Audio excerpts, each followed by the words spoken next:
My name is Eric. I'm with the VFW Post 6280 here in Dent County. We're also representing the American Legion Post 99, also in Dent County. This is Sky Granny, YouTuber. Today we're doing a Kayaking for Epilepsy. It's an event that the American Legion and the VFW has co-sponsored along with Sky Granny, and to raise awareness for epilepsy. A lot of folks don't realize a lot of veterans, combat veterans, suffer from seizures, primarily from traumatic brain injuries. So all the proceeds from this fundraiser are actually going to that foundation. Bringing awareness to, we might have side effects that we're not realizing what they are, and a lot of that can be contributed to, like the TBIs and stuff like that, procedures. And I'm doing it so they can see that we need the help, go ahead and get it.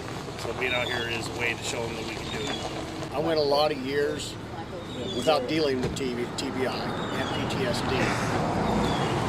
From the effects of it, you may think that nothing's wrong at first, but sometimes years later, it'll catch up with you, and you'll just literally stand up, and you'll fall down, and you don't remember anything. As far as on the veteran side, it's not just veterans this happens to. It can happen from a car wreck. It can happen from a blunt fall. It can happen from many different things. You can be born with this disease. We're advocating today to get funds to support this, to get rid of this horrific disease. This Kayaking for Epilepsy event is very important to me because my brother has suffered from epilepsy for over a decade now, and basically we want to raise epilepsy awareness. The reason I'm doing this is for my son.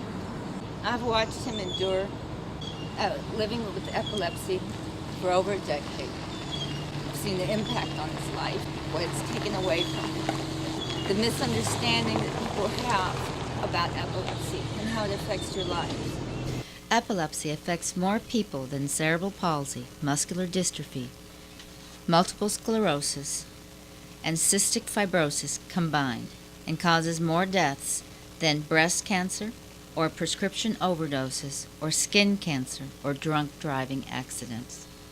65 million people around the world have epilepsy. 1 in 26 people in the U.S. will develop epilepsy. There are 150,000 new cases of epilepsy in the U.S. each year. 1/3 of those living with epilepsy have uncontrollable seizures because no available treatment works for them.